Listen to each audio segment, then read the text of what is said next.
Assalamu alaikum wa rahmatullahi wa barakatuh. Very good evening and welcome to another edition of Health Matters. I'm Khawa Solomon and please do stay with us as we unpack hereditary diseases. If you've got a condition that is brought on from a previous family member that you know of, that you don't know of, are your diseases, and this is most of the time the questions that we ask as we deal with the questions in Health Matters with all the different aspects of the medical conditions is this disease hereditary? So this is how we unpack it today. And we also find some potential questions if you're looking at getting married, having children. Is this information, does it need to be disclosed to your potential spouse?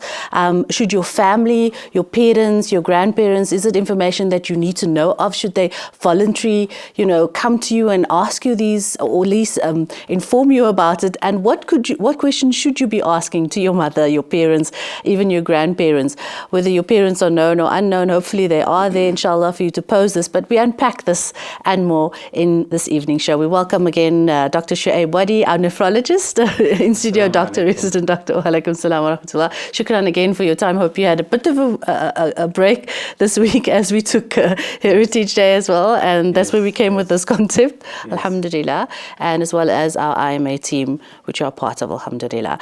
Today we are joined by our ulama, Maulana Zubair Saidi, mashallah, and Maulana is the resident imam at the CBD Masjid in Benoni. Also does some brilliant work for at the Boksburg prison, mashallah. We really appreciate your time and coming all the way from Benoni. Assalamu alaikum to you, Maulana. Wa alaikum salam wa rahmatullahi wa barakatuh to all the viewers as well. Assalamu alaikum, we appreciate that. So let's unpack the whole concept of hereditary disease. We know when we talk about hereditary disease, it comes from somebody in the family. So let's understand that. What is the definition besides that, Dr. Shuaib? So, hereditary is a different way of saying inherited. That you've inherited something from one of your family members, usually your parents, obviously. So, just for a basic biology, we all know that we have a mother and a father. Okay, except for Adam alayhi salam and Isa alayhi salam. So the rest of us have a mother and a father. We get exactly half our genes from our mother and half our genes from our father. Okay. Now, genes are sort of the blueprints of how your body creates proteins and other substances which make up your body over time. So you've got a substance in your cells called DNA. I'm sure you've heard of it. Most people have heard of it. They say it's in my DNA. So DNA is a short term for deoxyribonucleic acid. But we'll stick to DNA. We'll stick to DNA.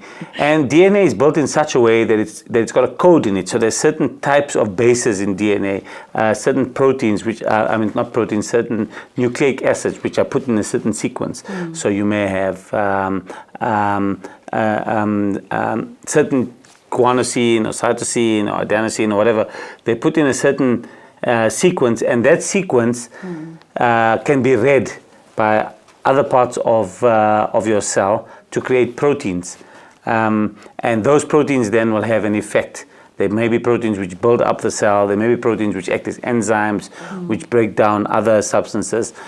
But the overall effect of that is that those proteins are what is the recipe for you.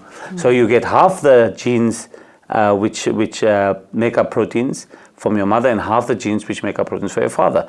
And they're copies of each other. So you get one set. So for example, if there's a gene for a protein which digests something in your intestine, you'll get one copy of the gene for that protein from your mother, one copy of that gene from your father.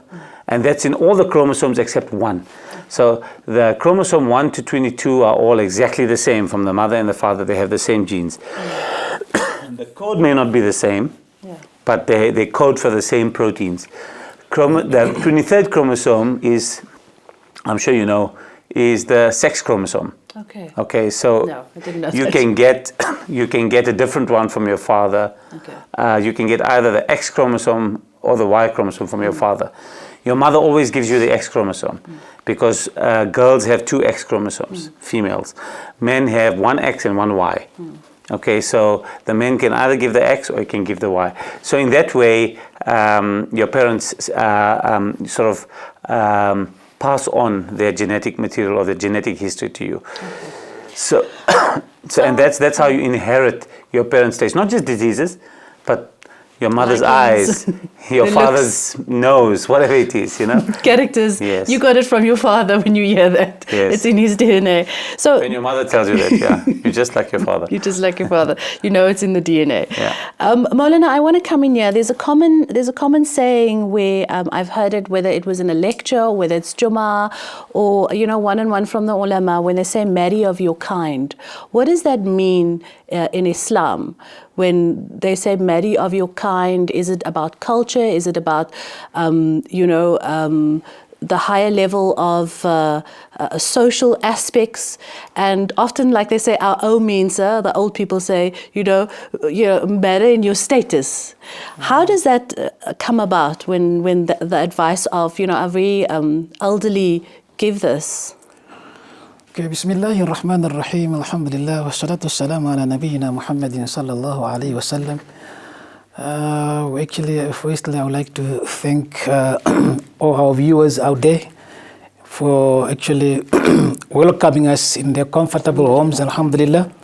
And at the same time, also, mashallah, I would like also to say shukr to the ITV management, Alhamdulillah, to invite us, to brainstorm. Actually, that's the word. But alhamdulillah, we try however it is, inshallah. But it is through the fadl of Almighty Allah subhanahu wa ta'ala. The question which you just asked now with regard to the marry of your kind, definitely. Ne? In Arabic, there is something which is called kufu. Kufu is the equality. Okay. And this equality, subhanallah, different scholars, they see it in a different way. Firstly, now, obviously, it has to be deen. I mean, the deen, it's a religion. The person who is following the same religion as yourself, mashallah. Yes. And we know from the hadith of Rasulullah alayhi salatu wasalam, we mentioned that there are actually 4 qualities which you have to look at when you want to get married, Yeah. And one of them, which is the most important one, is that now look at the deen, right? That is one of the aspects, and that's the highest one so far. Now, when you talk of that, you marry at your type or your kind, now we're talking of, mashallah, some sort of like, the deen, and comes also the equality in terms of education as well. Alhamdulillah, you have to look at it. For example, I mean, like somebody who is a doctor, mashallah, Dr. Shoaib is here also, mashallah. I mean, the husband or the hubby, today's word, they say the hubby. You see? Hubbies, yes. Hubby is like, mashallah, is like the street sweeper. Yes. And then the woman is what you call is a doctor. I mean, there is a bit of like, something which you need to look at. Yeah? Although they say, the Western, they tell us that love is blind.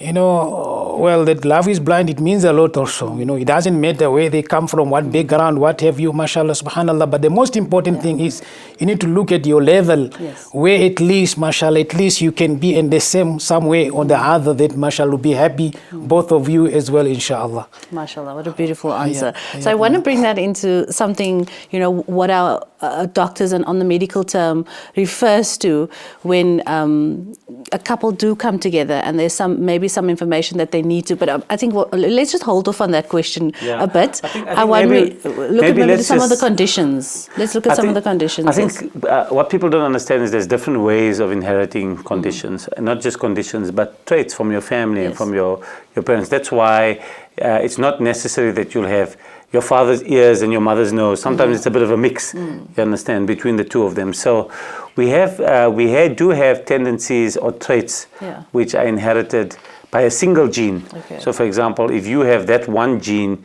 you will have that quality. Okay. Or if you lack that gene, you will have that quality. So for example, eye color, for example. To have blue eyes is a recessive trait.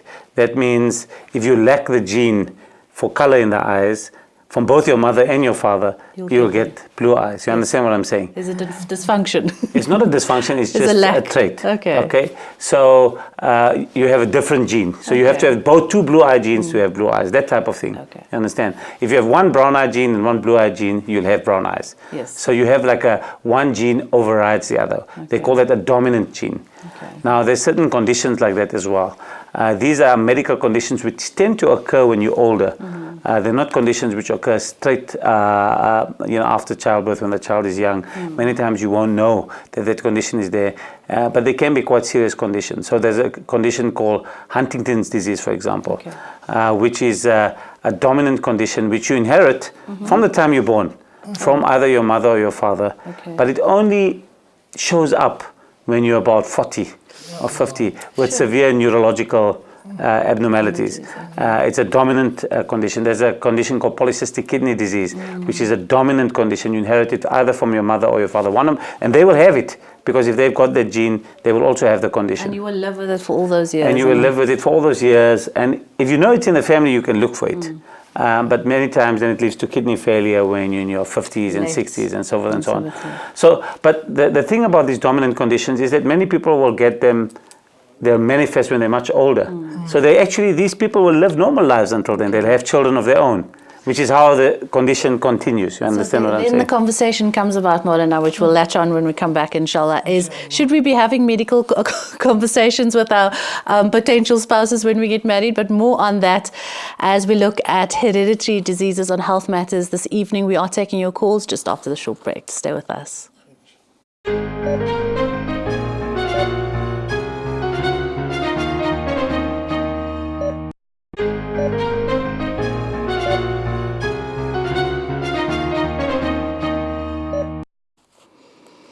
Assalamu alaikum and a very good evening. This is Health Matters, and remember, any of our shows, there is over 100 posted on ITV Network's YouTube channel.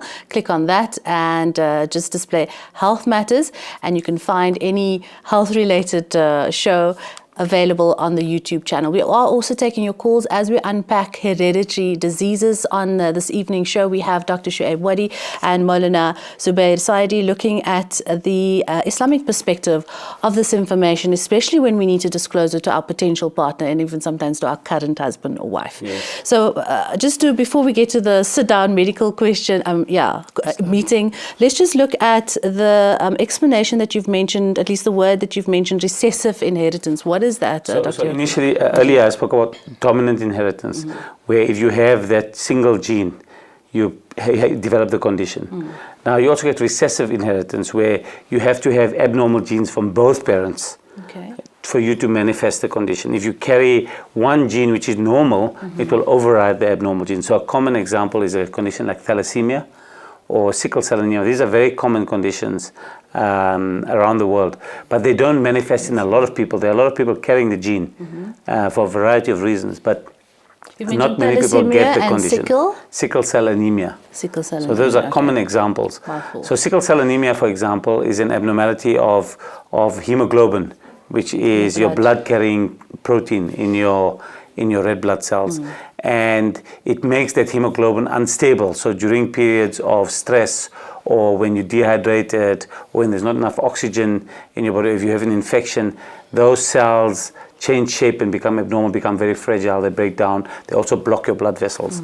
And basically it's a life-limiting condition. It can cause severe complications from a young age. There are many people carrying the gene for sickle cell anemia, just one gene, but they have another normal gene. Okay. So we call that sickle cell trait. That means they're not sick. They're walking around with one abnormal gene. But if two people with an abnormal gene get married, the child could have two abnormal genes. You understand what I'm saying? And that would cause the child to be extremely sick from a very young age with sickle cell anemia, which, as I said, is a life-limiting condition.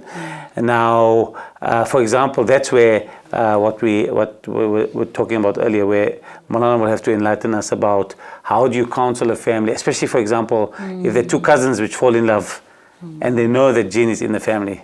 And that's a common thing that we find, that the gene is in the family, two cousins fall in love, now they have each one is carrying it, the child gets affected. So those are the type of things where you need to disclose it. It may not be cousins, there may be families who both know, but they don't talk to each other.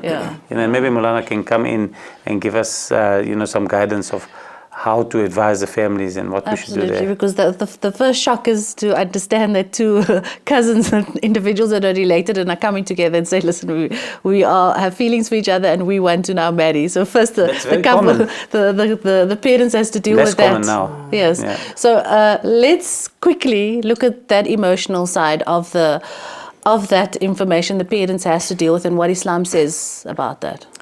Okay, Bismillahir Rahmanir Rahim. Definitely the principle of Islam is that we have to speak the truth. No matter how, we have to speak the truth. And then from the day one, unfortunately today's time, because of this sort of social media, what have you, you find that our youngsters are exposed to certain things, wherein you find the truth is being hidden. Now look at the Quran, Allah subhanahu wa ta'ala, obviously, one of the surahs, ayats of the Quran, Allah subhanahu wa ta'ala mentions clearly, أعوذ بالله من الشيطان الرجيم وقل جاء الحق وزهق الباطل إن الباطل كان زهوقا. That وقل and say, جاء الحق, the truth is come. وزهق الباطل, and then the truth, the falsehood is perished. إن الباطل كان زهوقا. Surely the perish, what you call the falsehood is bound to perish. That's number one. There's no doubt about that. And then كل حق ولو كان مرة. Speak the truth even though it might be butter. Sometimes unfortunately you have to tell somebody, A, B, C, D, But it's very, very difficult because it's what they call it's a butter, a pearl to swallow, Yes. But you have to speak the truth. And if you speak the truth, alhamdulillah, then you won't have a problem. Because if you hide certain things, your do's and your don'ts and your negative and your positive, what have you, and at the end of the day, you're going to have a problem. Look, let us go back to the history of Islam. MashaAllah, Sayyidina Bilal, radiyallahu ta'ala anhu, MashaAllah, when he went to propose, him and his brother, subhanAllah, the CV which he gave, subhanAllah, if all of us were using that, we wouldn't have a problem. Let's see, what was it? The CV was very, very simple because today normally when you go and propose, mashallah, they will ask about the BB, BB is like the bank balance, Yes. Subhanallah, they want to Unfortunately, know how that much is he the got. worst one, yeah. So anyway, Sayyidina Bilal radiallahu, when he went, his brother, he went there to the so-called father-in-law to come, and he said, Ana Bilal, I'm Bilal, وهذا أخي, and this is my brother. Abudan min al-Habasha, we are two slaves from Ethiopia. Subhanallah. He says he's not hiding. We are two slaves from Ethiopia. Kunna dhalain.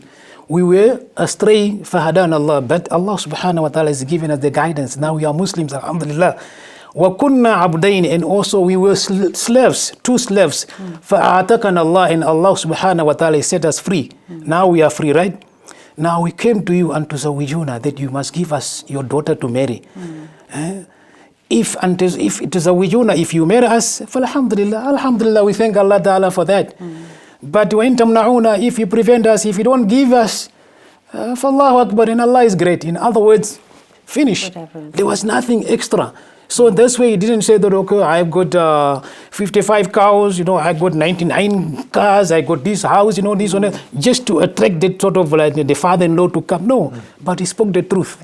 So unfortunately that it was today, because we're lying too much. When I spoke about the social media, I'm not trying to say that social media is bad. No, alhamdulillah, it is, mashallah, you can use it. It depends how you use it, where you use it, and to who you use it also. And at the same time also, mashallah, today there is an email, what they have to do, you have to communicate. Although there is a joke, they say one of the ways to spread the news is through the email. But if you want to spread it faster, use the female. So anyway, what I'm trying to say that now, to speak the truth, it is very important to expose, to tell your spouse, these are my problems, A, B, C, D, because if Aisha is yours, she'll be yours. If Nabila is yours, she'll be yours, definitely. You don't have to hide, dig that. The same way also, even Nabila or Aisha. Yes. So I'm using these two names because these are my daughter-in-laws, because I don't want to have a problem, alhamdulillah. So anyway, so now, you have to speak the truth. It is very, very important because you don't put her in that corner there. Yes. And also, she must also tell you, okay, this is what I like, these are the don'ts. In terms of sickness, so you have to expose, you have to speak the truth. This is what I go through. And at least now you are trying to curb this problem, because in future, if you come to realize that maybe you take certain medication and what have you, now it will create such a very, very big problem. And unfortunately also what happens today, we have the workshop for everything. The workshop, when somebody want to borrow some money from the bank, mashallah, there's a workshop there, how you're going to run the affairs. But now there's no workshop for marriages, because we need to tell, these are certain things we need to bring up to our youngsters. Please, what you have to do, speak the truth. When you go there, speak the truth.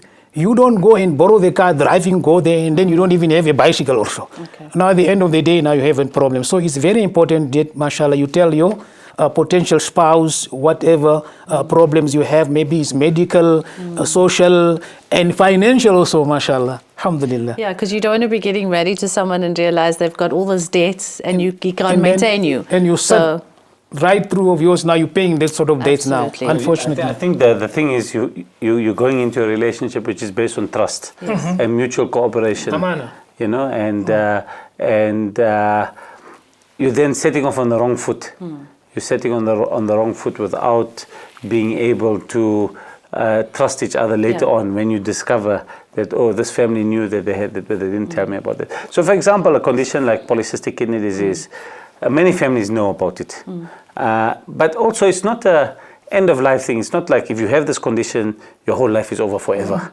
So many people will say, okay, we have this condition in our family. I don't know whether I'm carrying it, because many times when a couple is getting married, they are still young. And the husband may not know whether he's carrying it, or the wife may not know whether they are carrying it, because it has not manifested yet. You understand? There are certain tests you can do, but maybe they choose not to do it, but they can be honest with each other. And then later on, it turns out that one of the couples is carrying, or the person is carrying it, but it was known in the family. You can still live, they can have children, they can have a normal life, but it's important to have the information beforehand, to be open and upfront, so you can find out the information. You can know what options there are in the future, and so forth and so on. Can I just come in there? sure, Maulana. You see, on that also what doctor says, mashallah, this is very, very important, you know. In today's time, alhamdulillah, because of this sort of technology, we are very, very fortunate, mashallah. There was a time, I'm talking about 20, 30 years ago, when you go to the doctor, and the doctor says, what can they ask you, can you give us... Maaf to break, Maulana. We just had a caller come in. We're going to get back to that comment, Maaf. Okay, This is Health Matters. Assalamu alaikum. Hello? This is Health Matters. You may pose your question. Okay, we hear somebody there, but clearly there's some, they don't hear us. If you are calling us, please turn down your volume on your television so you can hear us on this side. Let's just check, is the caller there? No. Maaf, Maulana. I was saying that, you know, in those 20, 30 years ago, sometimes when you go to the doctor, maybe you are having a bit of problem, you know, either left and right, center, back and all this. You know, they say, doctor will ask you, do you have any history in your family? Like where maybe one of your family members had this sort of disease. Now, you go, you look at the doctor, they say, hey, I don't know about that, you see, because there was nothing to be known. There was no history. And on top of that, also, sometimes the doctor asks, you got any allergy to certain medications? No, you know what, I take everything, man. Bismillah, tawakkal ala Allah. You know, so, but today, alhamdulillah, at least we have something which is, now it's known, the technology is very, very vast in such a way that at least you know your family, whether maybe, mashallah, you know, somewhere maybe there's one of the, whether it's a grandfather or maybe grandmother, maybe she had some sort of sickness like that. At least you'll be able to tell the doctor also. Yes. We talk about that test after the break and what Islam says about that. Can you request it before you get married? And even during your marriage if there's some disputes. More of your questions. Remember to call in with your hereditary questions. If you suffer from hereditary disease, you got it from your parents, your grandparents, possibly married your cousin. Is there a possibility for something to go wrong there? You know, if you do have children. Some more questions after the short break.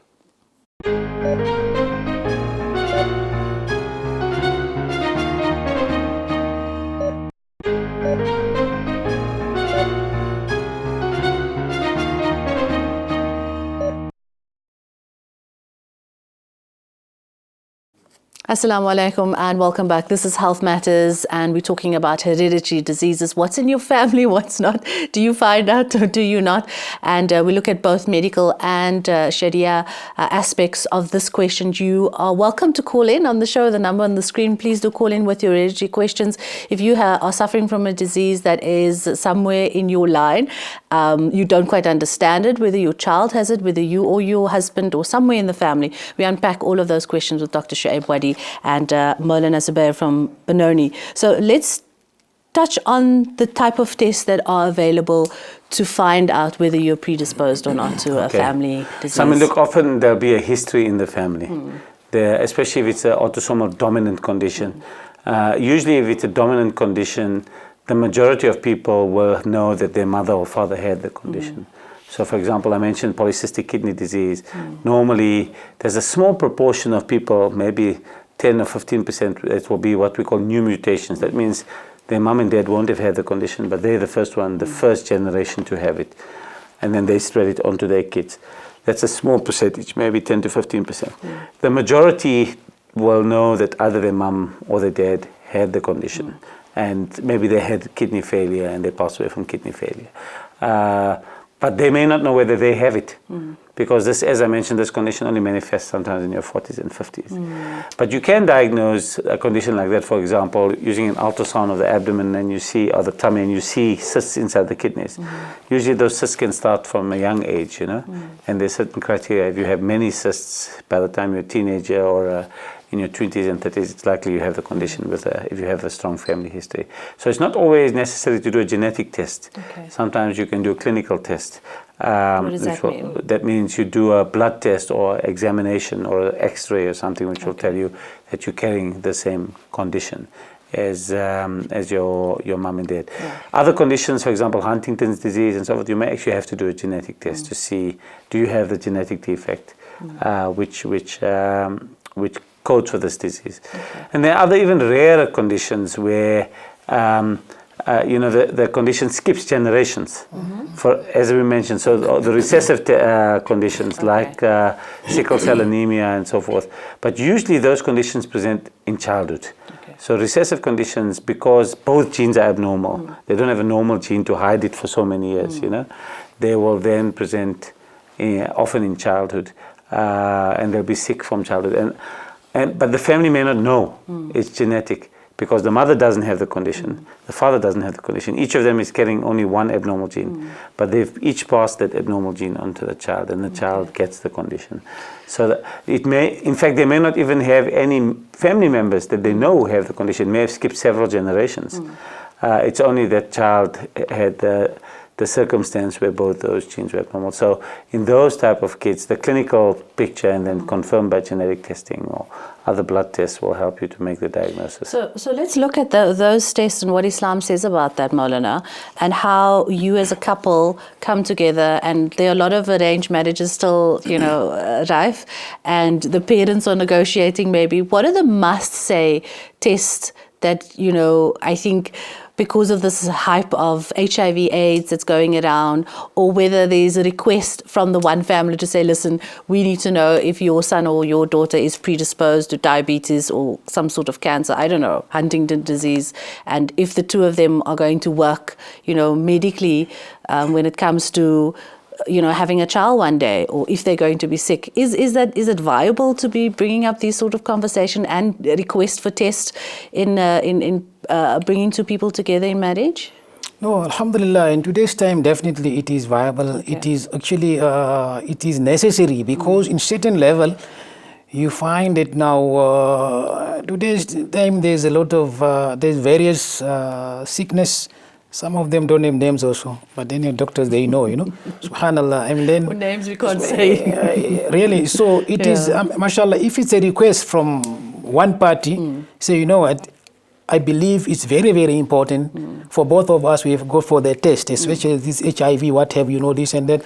Mashallah, we have to go to that. But now there must be both ways also. There must be what you call willingness and also having tawakkul in Allah. Tawakkul in Allah means that you trust in Allah, that whatever happens, we'll take it. Allah subhanahu wa ta'ala mentioned the Quran, أعوذ بالله من الشيطان الرجيم, قل لن يصيبنا إلا ما كتب الله لنا وهو مولانا وعلى الله فليتوكل المؤمنون. That surely, say, لن يصيبنا, nothing will affect us, nothing will touch us, إلا ما كتب الله, except what Allah Ta'ala has already decreed upon us.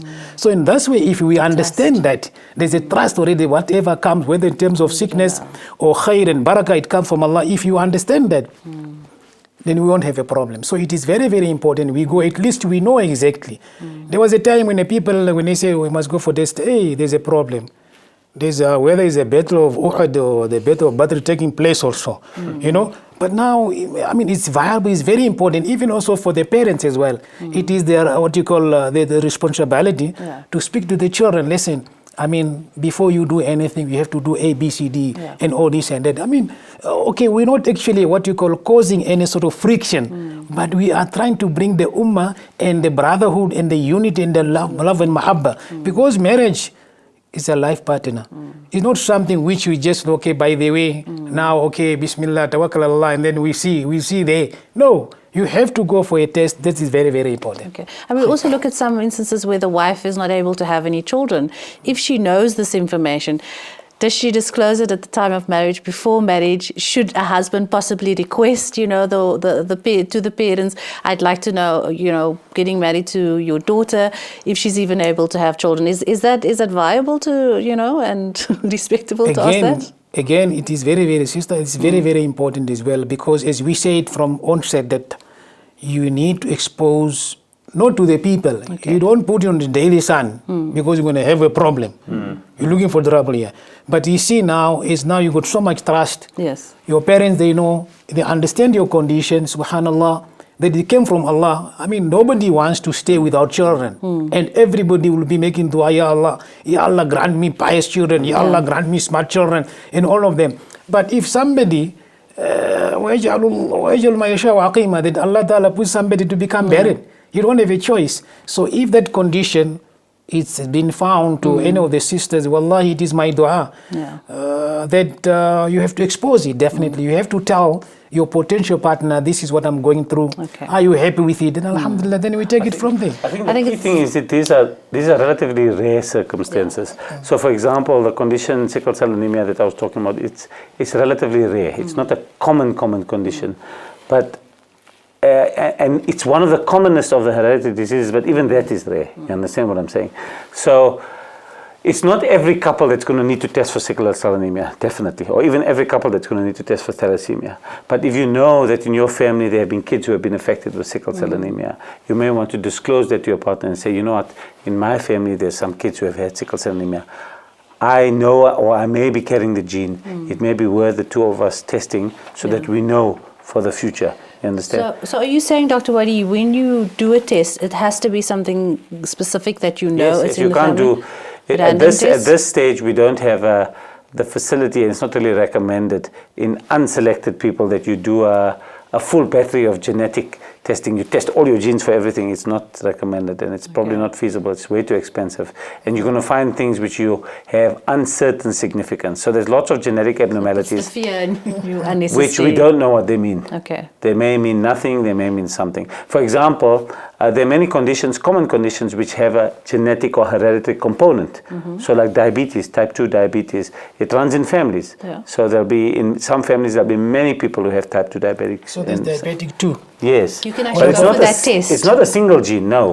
It's not one gene that you're going to say, if you have this gene, you're going to become diabetic. Okay. It's normally a collective of genes. And it's not the genes on their own.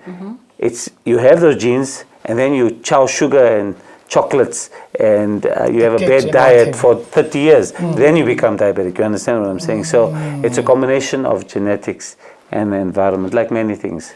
So I want to touch on what Maulana's answer was earlier on, and it's so beautiful when the couples do come together, and that isn't the first question they ask, can you have children? Can you, have babies to the wife?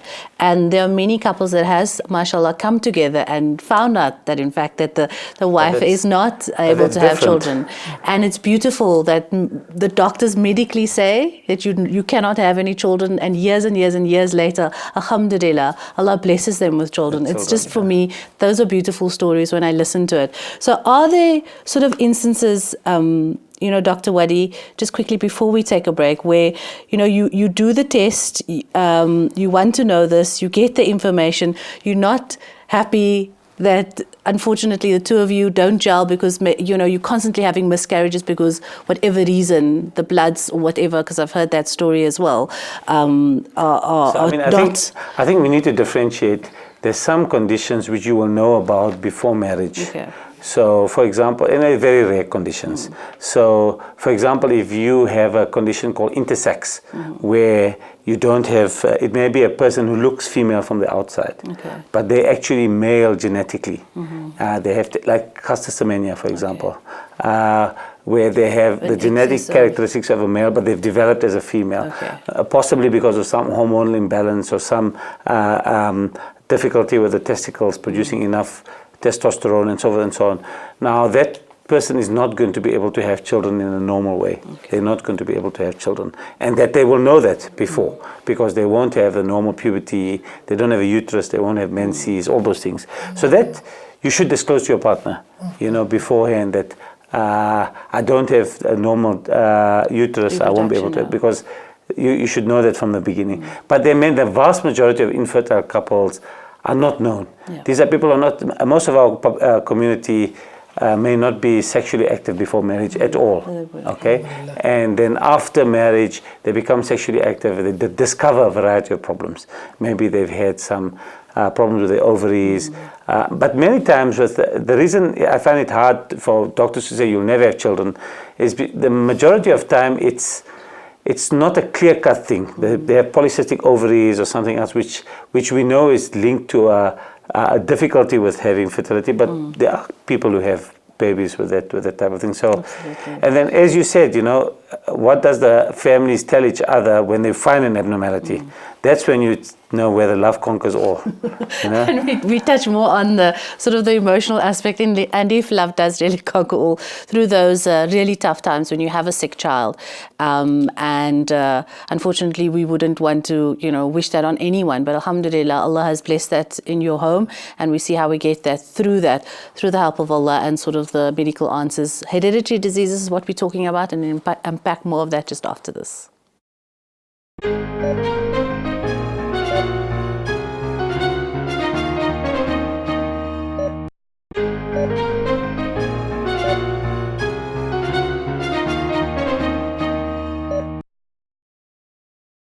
Assalamu alaikum and welcome back, and I cannot believe it's only 8 minutes left on the show. This is our last segment as we look at hereditary diseases. I know it's something that we can talk about all night, all day, and there's so much new technology out there that we can, reach out to if need be. But at the end of the day, firstly, we are Muslims, and what does Islam say about this? So we have Dr. Maulana Zubair in studio with us from Benoni, and Dr. Shuaib Wadi unpacking this very, very interesting topic. So as we were talking on, and the most common part of a couple getting married, and the next question was, okay, so when you're having babies, why aren't you having babies? And many of the times it's because of something that the husband didn't know about the wife, or the wife didn't know, and then they find out they need to take certain tests. But let's just quickly take our caller. This is Health Matters. Assalamu alaikum. Hello, this is Health Matters. You may pose your question. Another one on the other side. Can you hear me? Okay, I hear the caller on the other side. You would please need to turn down your television set. Your television set is on, and this is the big problem we're having, and you cannot hear me. Do you have a question for Health Matters? Okay, no answer there. So unfortunately, that caller cannot pose their question because their phone is on. Yes, and we're going to ask our in-studio producer just to scan our calls and hopefully take a question from our callers first, and then we'll hopefully deal with the questions from our viewers. So then the tests start. And they find out, okay, the sperm count, the problem is, something, and we're not necessarily saying that is hereditary or not, you can explain it, but I think that what happens is that if you've got a problem in the family, having kids, that's a completely separate problem. Okay. What we're really talking about is that you can have kids, but the kids may be having some type of abnormality of their own. Okay. Now, the question through the two of your genes. Yes. Okay. The question that arises now is that, say you've decided, okay, we have this condition in the family, but love conquers all, we want to overcome it. Yeah. And the couple gets married and they want to have kids. Now, is there a way to make sure that the baby doesn't have that condition? Yes, yes. So there are ways to do that at the moment with current technology. Okay. There's something called pre-implantation testing. So this is, for example, if you have a certain gene and you want to make sure that the infant is not passed on that gene. Okay. You can do in vitro fertilization. So these are all concepts from the medical perspective, which you would be able to do. From an Islamic perspective, obviously you would have to question, Yes. go to your ulama, find out what is permissible, and so there are different opinions out there, and there's lots of information about it. So it is possible, for example, for a couple to say, look, we want to get married, love conquers all, but we don't want our child to have polycystic kidney disease. Okay. So we will choose to have in vitro fertilization using our own sperm and egg, but then testing that sperm and egg before it's implanted to make sure it doesn't carry that gene. Those genes, wow. Okay. The other ways of doing it, which from an Islamic perspective are much more objectionable, would be once the person is pregnant already, doing chorionic villus sampling or amniocentesis, and then finding the abnormality. But now the person is pregnant already. Sometimes they can be several weeks pregnant, 15, 14 weeks pregnant, especially for some of the procedures to be carried out. And then you find the abnormality. From an Islamic perspective, at that stage, it's probably not acceptable to terminate the pregnancy. So We've these got a lot of questions Islamic come up. perspective to But quickly Maulana can unpack. comment a bit Firstly, more on that. let's look at in vitro fertilization, and then the other That's what we used to call test tube babies. test tube babies, simple way. And then the other question, if you want to just add your answer to that, is if you find your child has a condition, the infant, the fetus has this condition after the test, and then there's an option for abortion, to abort the baby, to keep the baby. Well, that's what traditional medical thought gives people, that the option. option. Okay. All right, let's hear what our ulama has to say. Me on the corner. Maulana. On this one as well, that's what like Dr. said already, that now the different opinions of the ulama, because Islam actually doesn't impose any sort of difficulty to any human. Okay. Right, to a certain extent that now if there is a certain level wherein you find it that the baby in the womb of the mother never come to a certain level now to be the real baby. Doctor will correct me on that part. So on that part as well, Islam doesn't accept now to abort that. Okay. But now if the fetus actually is not the sort of level wherein you find it is causing a lot of problems, whatever the case may be, certain scholars, they accept it. They say, no, you can abort according to that. Okay. Obviously, I mean, this is according to, you got, mashallah, a lot of muftisab, a lot of fatwas, mashallah, you have to go pillar to post, research, what have you to find the final solution, wherein you won't go beyond the limit of Islam in such a way that now you might cause any sort of difficulties. So it's up to you. So alhamdulillah, on that part, different opinions which can come in with regard to the different scholars and the fatwas and whatever, alhamdulillah. So I think that is... MashaAllah, real concise question. At the end of the day, we have to go to our learned for that final... The details make a difference. Yeah, we need to wrap up, unfortunately, 2 minutes, not even 2 minutes left. Dr. Wadi, I'm going to start with you and pose the question, as we did early on, that when a family does come together, this is not an easy time for them to deal with a sick child. How should we look at it going forward, not just medically, but just from a doctor's perspective to families? So, I mean, look, if a child is born with a hereditary condition, obviously every person is an amanat from Allah Ta'ala. Once the child is born, the responsibility is there for the parents to look after that child.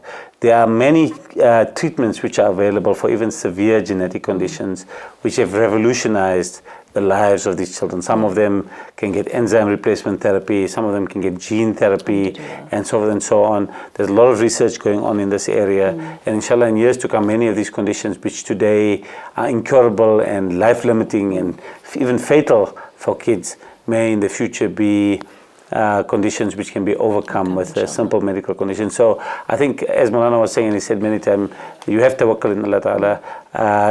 The child, even if it's a child who is born, lives for a little while and passes away, Allah Ta'ala has put the child in your life for a purpose. There's a test for you, and it's an amanah from Allah Ta'ala. You fulfill your responsibility, so that test has come to you. You can't choose it. Allah Ta'ala has chosen it for you. Okay, Maulana, 30 seconds quickly. And the aspect of couples coming together and they have medical conditions that each other, are not able to deal with. No, definitely, as Doc said, that, we have to have the tawakkul in Allah. Yeah. Everything is there for a purpose. Yeah. We know from the hadith of Rasulullah that said, لِكُلِّ دَاءٌ دَوَاءٌ, that for each and every sickness there is a cure. There we go. Sometimes, but there's a different, like Allah Ta'ala just maybe put in such a way that maybe through His hikmah, through His wisdom, maybe to bring us closer to Almighty Allah subhanahu wa ta'ala. So in other words, if that condition happens, maybe one of our babies, we have to accept it because it comes from Allah subhanahu wa ta'ala. And also sometimes maybe the doctors, they tell us, hey, you know what, you won't live. Now, after 3 months, we're going to kick a bucket. Maybe they won't tell you directly, but now they'll tell maybe the family people. And then, subhanAllah, you find the person is pulling, and you see, Allah, look at him, he's still alive. Yeah. And then you find those people who are healthy and wealthy, you know, like Spider-Man, and tomorrow you find, hey, that man is gone. So, all these sort of things happen. We need to give back to Almighty Allah Ta'ala. And we have a keen conviction, Allah Ta'ala, that Allah Ta'ala is the one who we have to surrender, inshallah. Jazakallah for your words, Dr. Wadi and Maulana Zubair. Time really ran out on us tonight. We still have lots of questions to deal with, but we appreciate the panels. Assalamu alaikum to you, and Jazakallah once again for joining us this evening. That was our panel for this evening. Maulana Zubair and Dr. Wadi. Any other questions you can please pose via our website, and our producer Rafiwe, who is available during office hours. From myself, Khawa Solomon, hope you enjoyed this show. Next show you can watch out is breast cancer, so that's next week. Wassalamu alaikum and goodbye for now.